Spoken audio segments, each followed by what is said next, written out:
ഞാൻ ഇവിടെ നിന്ന് ജോലി ചെയ്തോണ്ടിരുന്നായിരുന്നു. അതുകൊണ്ട് ഞാൻ നോക്കിയപ്പോ ഒരു വണ്ടി വന്നതായി ഇടിച്ച്, ഇലക്ട്രിക് വണ്ടിയാ, ലേഡീസാ ഓടിച്ചിരുന്നത്. ഇടിച്ച് താണ്ടി ഈ തുണി കൂടെ ഒന്ന് മേളിൽ കയറി. നേരിപ്പോഴാ നോക്കുന്നത് ഒരാളെ അതിന്റെ ഇടയ്ക്ക് കിടക്കുക. ഈ റോഡിൽ നിന്ന് ഒരു ഭാര്യ ഭർത്താവ് ഒരു ആക്റ്റീവ സ്കൂട്ടറിനകത്ത് അങ്ങോട്ട് പോകുന്നത്, അവരെ ഇടിച്ച് തെറിപ്പിച്ചാണ് ഈ വണ്ടി ഇവിടെ ഒന്ന് കയറിയത്. അദ്ദേഹത്തെ പിന്നെ ഞങ്ങൾ ആ വണ്ടി ഇച്ചിരി റിവേഴ്സിലോട്ട് മാറ്റിയിട്ടാണ് അദ്ദേഹത്തെ ഇടയ്ക്കൊന്ന് വലിച്ചൂരി എടുക്കുന്നത്. ഊരി എടുത്തപ്പോഴത്തെ അദ്ദേഹത്തിന്റെ ഈ ഫോണെല്ലാം ഒടിഞ്ഞു.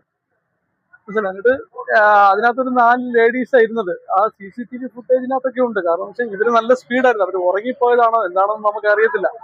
എന്തായാലും ഈ ഒരു തൂണില്ലായിരുന്നെങ്കിൽ ഈ കട മൊത്തം വരും. ഇതിന്റെ കംപ്ലീറ്റ് ബൈക്കുകൾ കണ്ടോ, ഈ ബൈക്കിന്റെ അവസ്ഥ ഉണ്ടോ, ഇതിലേക്ക് ചേസ് വരെ ബെൻഡായി പോയി, എല്ലാം ഇടിച്ചു കയറി. പിന്നെ ഇവിടെ നിന്ന് പിള്ളേർക്കൊന്നും അപായം പറ്റിയില്ല. അതെന്തോ ഒരു വലിയൊരു ഭാഗ്യം. എന്തായാലും ഇതാണ് ഇവിടുത്തെ അവസ്ഥ. ഇപ്പം പോലീസുകാർ വന്നിട്ട് വണ്ടി സ്റ്റേഷനിലോട്ട് മാറ്റിയിട്ടുണ്ട്. അങ്ങോട്ട് ചെല്ലാനാ പറഞ്ഞേക്കുന്നത് എല്ലാവരും. എന്താണെന്ന് നോക്കാം.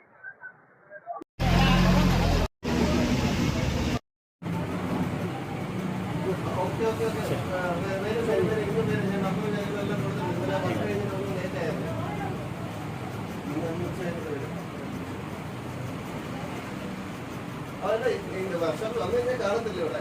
ഞങ്ങൾ എല്ലാവരും വെളിയിലാണ്. കഴിഞ്ഞിട്ട് കഴിഞ്ഞിട്ട് ഓക്കെ അങ്ങനെ വർഷോപ്പിലോട്ട് വരാം. ഓക്കെ ശരി, ഞാൻ വർഷോപ്പിലോട്ട് വരാം. ഓക്കെ ഞാൻ വരാം. അങ്ങോട്ട് വരാതെ